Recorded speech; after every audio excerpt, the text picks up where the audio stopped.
Well, we've obviously been playing music around in Sioux Falls area for quite some time. You know, whether as individuals or together in different projects, but we knew each other were around, and just seriously it was a matter of time before we got together and made music because we all play alike. We all are inspired alike by the same stuff, feel the same kind of groove, and yeah.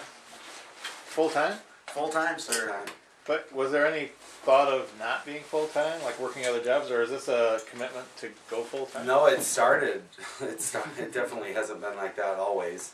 When we first started, up until October, we did full-time jobs, all three of us, and then just did the ShowBaby stuff at night. But as of when we released the record, September.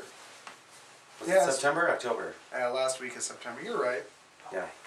The South Dakota rock and roll. It's just our take on rock and roll. You know, real groovy, real bluesy, rootsy, a lot of soul. Just a little bit of everything. You know, a three-piece band, and we like a variety of music, and we just try to incorporate all of that into one cohesive sound, and that's ShowBaby. It's actually an advantage, I'd say, being able to say South Dakota rock and roll, because in our travels we've been different places, different super saturated music scenes, and they say it doesn't sound like you're from here.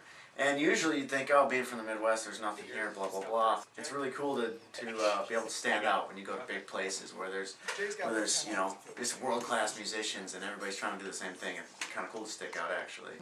Tell me about the full-time thing. Is that a scary prospect, or are you going to Yeah, well, it's very intimidating because you immediately get put on the same level as everybody else. It's, I have a year-old son, and a fiance, and it's like, Trevor has a wife, and Chris has his life and family and stuff, and it's like, you find out really quick. It's like, wow, well, I mean, the demand for money didn't go anywhere.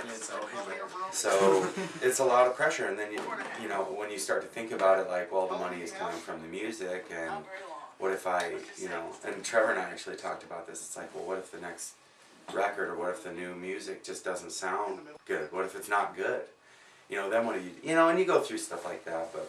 It's all about making great sacrifice, though. It's the jump, because it's easier to get comfortable supplementing your income, like you had said earlier. It's easy to do that. Just kind of forget about it and stay comfortable, but you got to make the plunge sometime if it's really what you want to do, because we're only promised today, so, might as well make what you can out of it. Oh, no, I was talking about that. Oh.